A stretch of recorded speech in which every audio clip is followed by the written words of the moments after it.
Hi, dear viewers. A very warm welcome to another session of Learning Excel with experts at EduLite.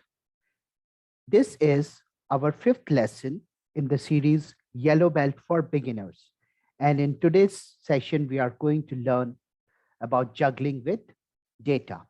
What we are going to cover in this session, we will talk about autofill, copying formulas, cell referencing, that is relative and absolute referencing. And finally, we will talk about filters. So without wasting any time, let's start and put our fingers to work.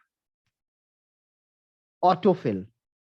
Autofill is one of the Excel's very powerful feature, which helps us in automatically entering data if you are entering a predictable series. Let's see how. Here, I have already created a demo file to explain this features. So here you can see in this cell, A1, I have entered 1, and in cell B2, I have entered 2. Now, I want to fill rest of the numbers in this series. So what I will do is, I will just select both the numbers and will take the mouse pointer to the right and bottom corner. And you can see here, as soon as the pointer of my mouse changes its shape to a plus sign, I will hold the left button of the mouse and start dragging. And here we go. The system has already entered the numbers basis the prediction that each number is increasing by 1. Here I have another example, 5 and 10. So here I'm basically telling the system or Excel that my numbers are increasing by 5. So again, I will select both the numbers, will take the cursor of the mouse or pointer of the mouse to the left and right and bottom corner. As soon as the shape of the pointer changes, I will start dragging. And here we go. The numbers are increasing by 5. Let me give you another example, say 3 and 6. Again, I have selected both the numbers and I'll start dragging it. So the numbers are increasing by 3. Here, I have entered the days of the week in short form, sun and month. As soon as I will start dragging it, up to Saturday, it has entered the data. But still, if I continue to drag it further, what it will do is it will start repeating the values because we have only 7 days in a week. Similarly, here I have entered the complete name. If I will drag, we will get the similar result. Here I have entered the names of the month. And here again, names of the month. So these are some of the very commonly used data series used by different users. So these are entered in the system or fed into the system by default. But what if you want to create your own data set or own data series? So what you will do is go to File, click on the options available as option, and then we will go to Advanced and we will keep on dragging till the time we reach this option, Edit Custom List. Here in this, as soon as you will select the custom list, this dialog box will open, and here you see this is custom list, and here you have list entries. So here we are going to create something like test1, test2, test3, test4, test5, test6, and we will click on add. So here now our this series is appearing here, and I will click on OK. And again here I will click on OK. Now let's see, is this series working for us or not? Test1, test2. Let's select both of them and start dragging. So there we have entered up to test 6. So it has filled this series. And if we will continue to drag it, again, it will repeat the values test1, test2, test3, test4, test5, test6, so on and so forth. So let me quickly tell you once again the step of adding your customized list. File, options, advance, drag it down and go to the option edit custom list. Click on this and here you can make the entries. So here we are going to make entries as couple of names. For example, Sanjay,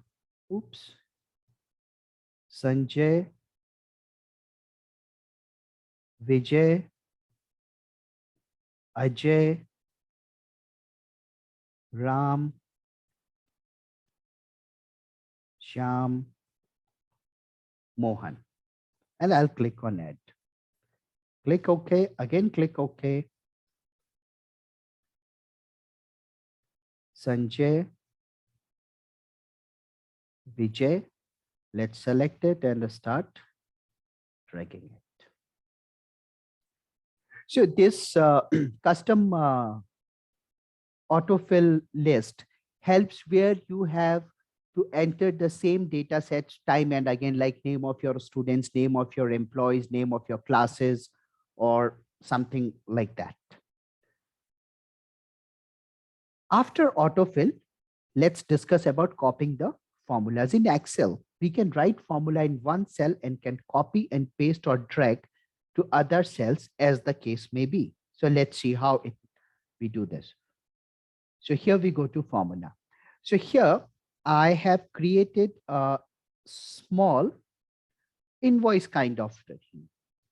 Here I have name of the items, their rate, quantity. Now we need to calculate the amount. So to calculate the amount, what we will do is, remember in our previous session, we have discussed that any formula must start with the equals to sign. Equals to whatever the value is in cell B2 needs to be multiplied by the value in cell C2.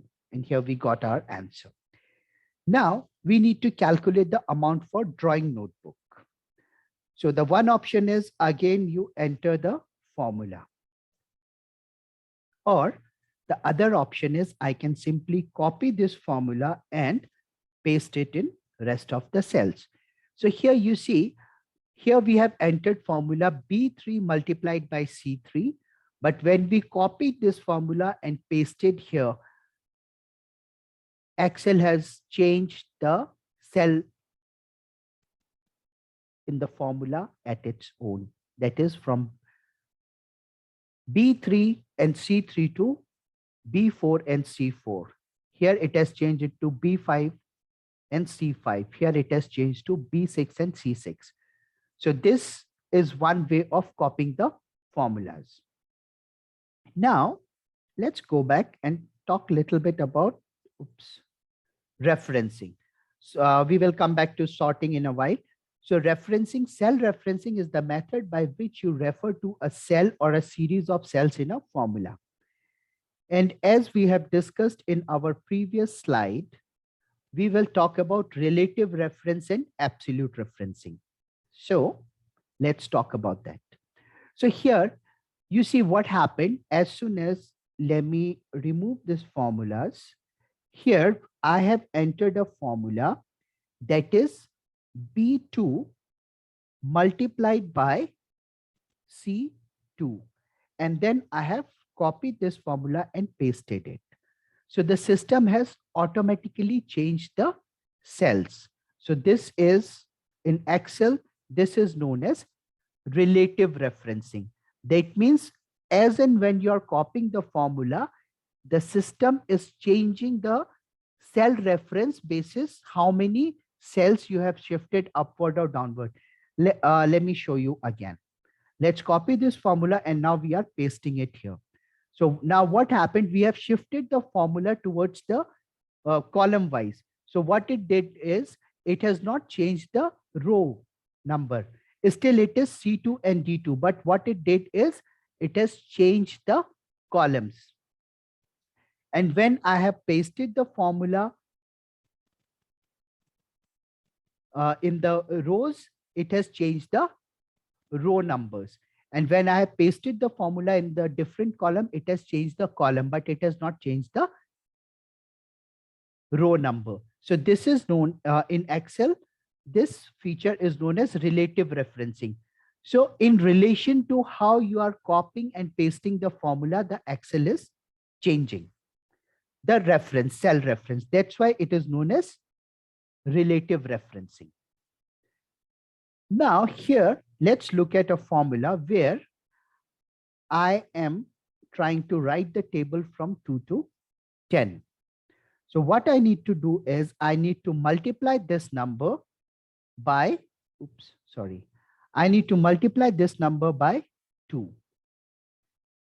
And when I will copy and paste this formula, what answer should I be getting? Oops, this is wrong. Why? Because when I'm copying and pasting the formula, the Excel is changing the cell reference. So M2, which is 1, multiplied by 2.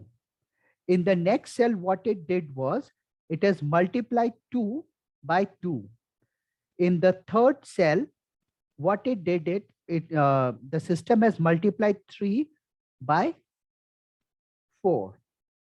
But ideally, I don't want this. What I want is all these numbers should be multiplied by this particular number.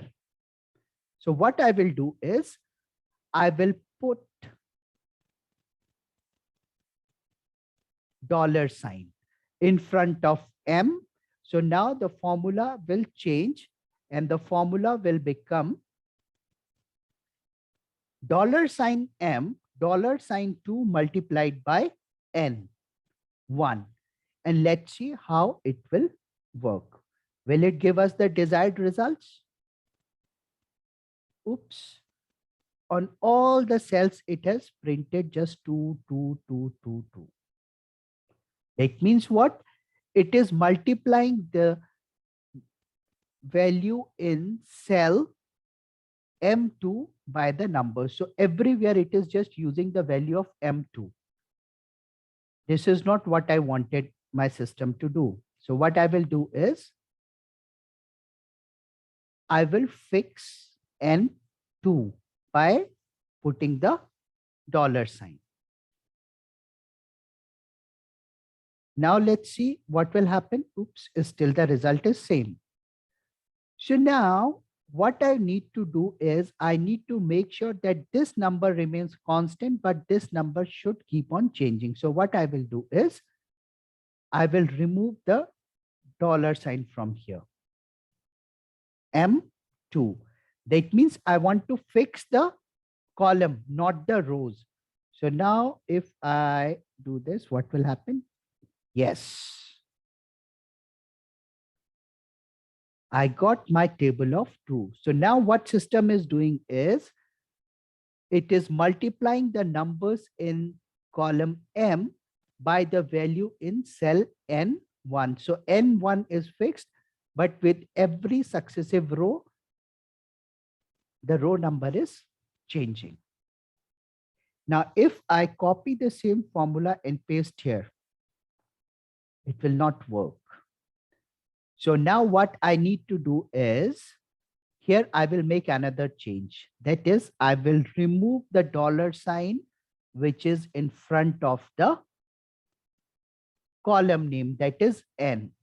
And now let's see what happens. Let me remove this, press enter. And now if I will copy this, what will happen? Yes, I got the result. Let's drag it and see. Yes. And now let's drag it and fill the series. So here what we have done is, we have put the $signs to refer a particular cell, either to log the row, column, and here we have logged the row.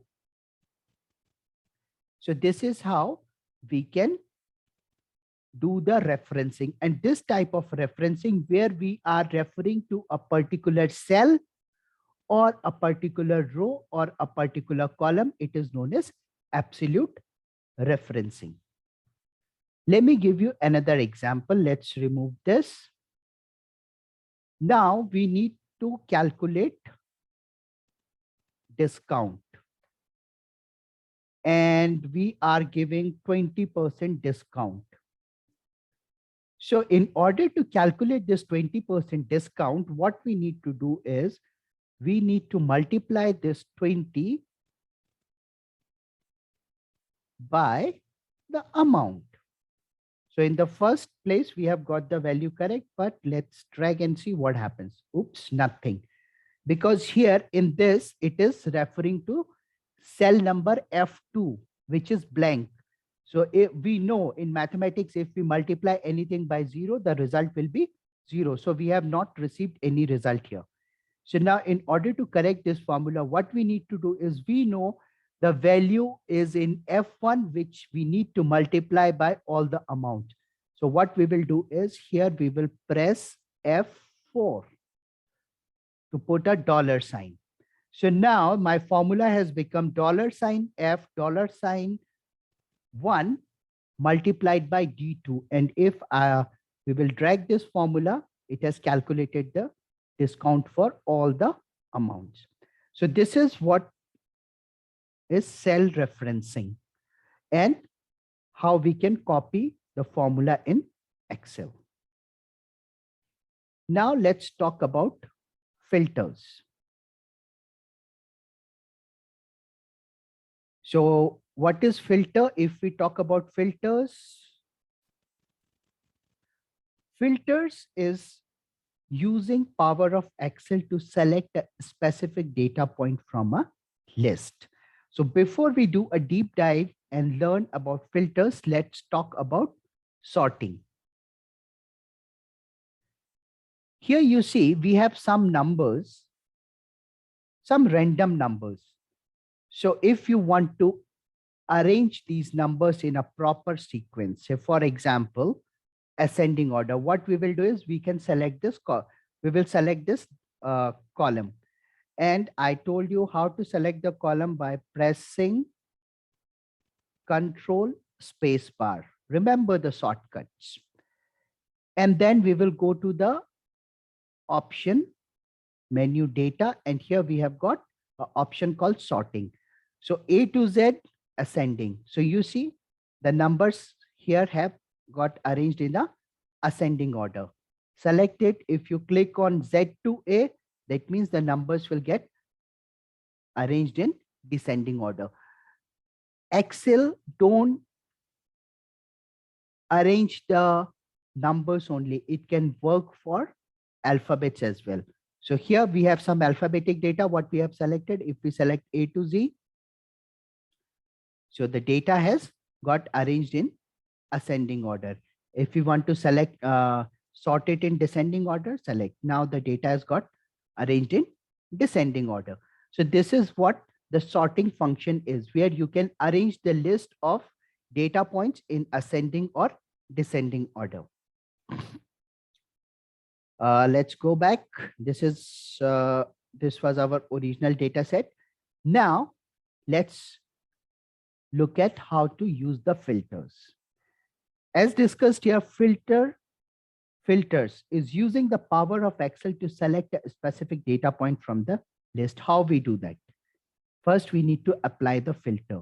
So in order to apply the filter on a particular column, select the column and click on this option, which is known as filter. In order to apply the filter, you can also use the shortcut key, that is Alt DFF.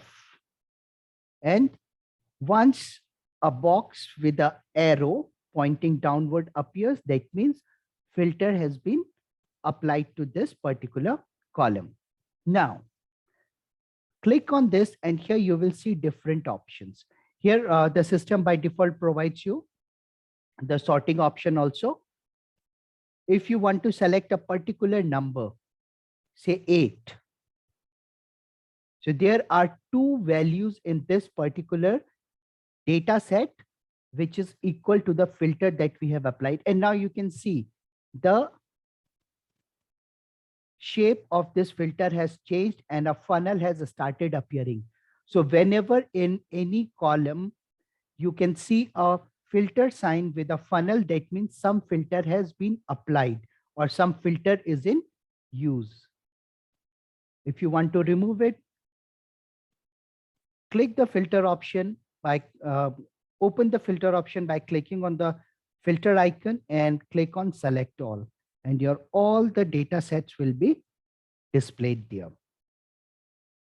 The other options that you can use is, if it's a number filter, these are the various other options like equals to, does not equals to, greater than or equals to. So say for example, we are using a filter greater than or equals to, and here let's enter a number 15. So whichever data point is 15 or greater than 15 will be displayed. Similarly, if we change this filter to less than or equal to, let's say again 16. So whichever data point is equals to or less than 16 in this series will get displayed. So this is how the filter function is used in Excel. If we talk about using the filter function on alphabetic data. So first of all, we will have to apply the filter Alt DFF. Oops, what happened? Yeah, Alt DFF. So the filter is applied now. When we talk about here, we are working on alphabetic data. So you see here the filter options have changed. And if we apply filter here,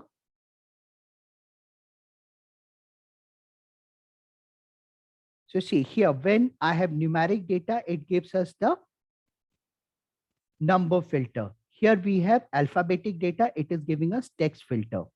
So the text filters are a little bit different. So equals to, does not equals to, begin with, end with, contains. So let's use the function filter contains. Contains, and here we enter a text that is SAFETY, safety, and press enter. So all those data points which has got word safety in them, we will that will get displayed here. Let's remove this function, and now we try contains manager. So all those data points which has got the word manager will get displayed. Similarly, if you want to just select one particular item, you can select one particular item and that will get displayed here. You can do multiple selections as well. So this is how the filter works. Now, again, the same question.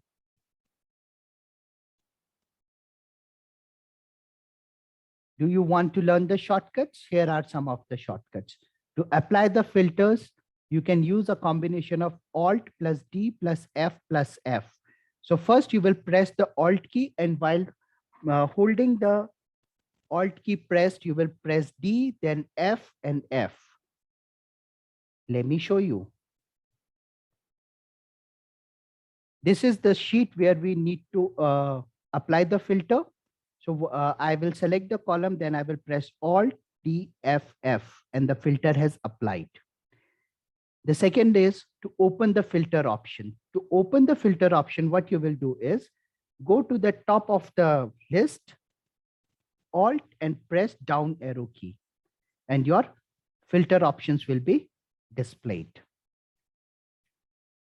The second is to show all the items in the list. So suppose here we are applying a filter text that contains safety. So here some of the entries are missing. We are not able to see the entire list. So if we want to see the entire list, what we will do is Alt DFS. The entire list is available, or the entire list is visible. If you want to remove the filter, again Alt DFF. So here I want to remove the filter, Alt DFF, and the filter is gone. So that's pretty much from our side in this particular session. I know there were a couple of things which were a little bit tricky. Don't worry, In the description, you will find the Excel sheet with some exercise to practice these options, what we have just discussed. And if you have any questions or any feedback for us, please feel free to write to us at the rate service@edulite.com. Thank you very much for joining and hope to see you soon in the next session.